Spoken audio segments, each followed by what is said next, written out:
The Lord be with you. And with your spirit. A reading from the Holy Gospel according to St. Luke. Glory to you, O Lord. Jesus appointed 72 other disciples, whom he sent ahead of him in pairs to every town and place he intended to visit. He said to them, "The harvest is abundant, but the laborers are few. So ask the master of the harvest to send out laborers for his harvest. Go on your way. Behold, I am sending you like lambs among wolves. Carry no money bag, no sack, no sandals, and greet no one along the way. Into whatever house you enter, first say, 'Peace to this household.' If a peaceful person lives there, your peace will rest on him. But if not, it will return to you. Stay in the same house and eat and drink what is offered to you, for the laborer deserves his payment. Do not move about from one house to another. Whatever town you enter and they welcome you, eat what is set before you. Cure the sick in it and say to them, 'The kingdom of God is at hand for you.' Whatever town you enter and they do not receive you, go out into the streets and say, 'The dust of your town that clings to our feet, even that we shake off against you. Yet know this, the kingdom of God is at hand. I tell you, it will be more tolerable for Sodom on that day than for that town." The Gospel of the Lord. Praise to you, Lord Jesus Christ. Magandang umaga sa inyo lahat, mga kapatid, gayon din ang mga kapatid natin na kasama natin sa pamamagitan ng Facebook Live. October 1 na po ngayon, 7 buwan na po tayo sa quarantine at pagdadasal po natin na mas lalo pang umigi ang ating sitwasyon dahil kahit papano'y bumababa naman po ang mga cases pero hindi pa rin talaga tapos ang krisis na ito. So we continue to pray for not just our country but also for the whole world, for healing, for peace, and for unity and harmony. October 1, simula ng buwan ng misyon, simula din ng buwan ng Rosario, the month of the Rosary, and the month of mission. At sinisimulan natin ang buwang ito sa pagdiriwang ng kapistahan ni Santa Teresita, Saint Therese of Lisieux. Ang kanyang buong pangalan, ang kanyang buong religious name ay Saint Therese of the Child Jesus and of the Holy Face. Siya ang patroness of mission. Ang ating ebanghelyo ngayon ay tungkol sa paghahayo ng mga apostol, ang pagsusugo ni Jesus sa kanila na pumunta sa iba't ibang bayan upang ipahayag ang mabuting balita. At pinapayuhan ni Jesus ang kanyang mga alagad na huwag kayong magdala ng napakaraming bagay na hindi nyo naman kailangan sa inyong pagbimisyon. Bring only what is necessary, nothing more, nothing extravagant. Si Saint Therese, siya ang patron ng mga misyonero, bagamat hindi siya nagpunta sa iba't ibang bansa o iba't ibang bayan. She just stayed in her convent. Pero bakit siya tinawag na patron ng misyon? Sapagkat sa kanyang lahat ng panalangin, inialay niya para sa lahat ng mga gumagawa at nagbibigay ng kanilang mga sarili sa iba't ibang bayan para ipahayag ang mabuting balita. Saint Therese, sa araw na ito, pagnilayan natin ang kanyang napakagandang buhay. She's one of the most loved saints that we have in the church. Pag sinabi mong Santa Teresita, Saint Teresa of the Child Jesus, agad-agad, napakarami sa atin ang lumalambot ang puso sapagkat totoo din naman, ang santang ito ay hindi nabuhay ng matagal. She just lived for 24 years when she died at age of 24 because of tuberculosis. Kaya nakapagtataka na bagamat batang-batang namatay ang santang ito, pero napakalakit, napakalawak ng kanyang nagawa para sa simbahan, para sa ating lahat. Yun ay dahil sa kanyang matatawag nating kakaibang kadakilaan at kababaang loob. Saint Teresa of the Child Jesus, yun ang una niyang pangalan sapagkat ang kanyang puso ay parang isang bata, katulad ng batang si Jesus.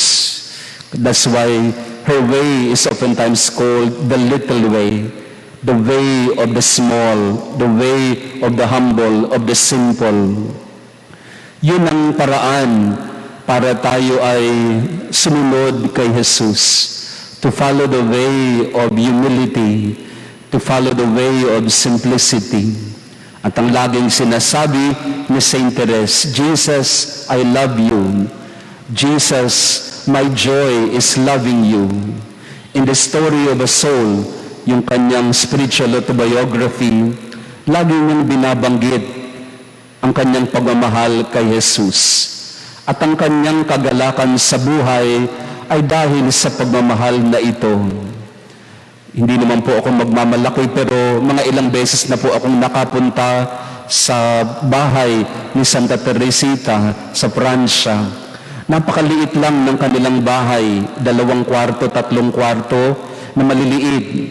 Pero ang kanilang buhay bilang pamilya ay isang pamilyang napakasaya. Pati nga ang kanyang mga magulang, si Sally at ang kanyang tatay ay naging santo't santa din. At gayon din ang kanyang buong pamilya, lahat sila naging madre na magkakapatid. So there is joy in this family because they were all loving God. So to love God is the cause of our joy. And that can be seen in the life of Saint Teresa of the Child Jesus, the way of trust and love. And because of this trust and love, there is joy. Mga kapatid, ito ang dahilan kung bakit si Santa Teresita ay itinanghal na doktor ng simbahan. Marahil hindi kasing tayog ni San Agustin ang kanyang mga tinuturo, but in the simplicity of her teachings about loving God, my vocation is to love. St. John Paul II declared that she is doctor of the church because of what he calls the science of love, scientia amoris. The science of love is nothing but living your life every day in love, even in the small things, the things that you do every day. Do it with love, and then you will find joy. Kapag walang pagmamahal sa puso, hindi mo mahahanap ang kagalakan. If you do things out of obligation, out of necessity, out of force and pressure, you'll never have peace. But if you do things in love, out of trust, of humility, then there will be joy. Yun ang sikreto ni Santa Teresita, the little flower of Lisieux. Sa kasimplihan at kapayakan ng buhay, kung mayroong pagmamahal, lalo tigit pagmamahal kay Jesus, magkakaroon ng kagalakan. Pero ang kanyang pangalan ay hindi lang Teresa of the Child Jesus. Ang kanyang pangalan din ay Teresa of the Holy Face. Kasi ang buhay ni Santa Teresita ay hindi lang naman puro kagalakan o saya. You may have a picture of Saint Teresa smiling. In one of the most beautiful pictures of a saint, a smiling saint. But behind the smile is so much suffering. That's why she chose for her name Saint Therese of the Holy Face. Kasi sa kabila ng kagalakan ng kanyang buhay at puso, nababalot din ito ng maraming kalungkutan. 4 na taong gulang pa lang namatay na ang kanyang nanay. And it struck a blow in her family when their mother died. Nawalan ng ngiti ang kanyang mga mata. Nawalan ng sigla ang kanyang buhay. And in fact, in her childhood, Saint Therese suffered a childhood nervous breakdown, if at all that shall be called that way. Ang kanyang, nang namatay ang nanay niya, napuno ng kalungkutan ng kanyang buhay. Until around 13 years old, Our Lady appeared to her smiling. Only then she got well of this childhood depression. Pero hindi lang yun ang paghihirap na pinagdaanan ni Therese. Nung siya'y lumalaki din, yung kanyang tatay ay nagkaroon ng mental problem, mental illness. So pati yung tatay niya nagkaproblema din. At nagkaroon din ito ng matinding paghihirap para sa kanya't kanyang mga kapatid. And eventually also, towards the end of her life, she suffered a lot because of her sickness, because of tuberculosis. So ang buhay ni Santa Teresita, bagamat payak at masaya, ay binalot din ng napakaraming kalungkutan.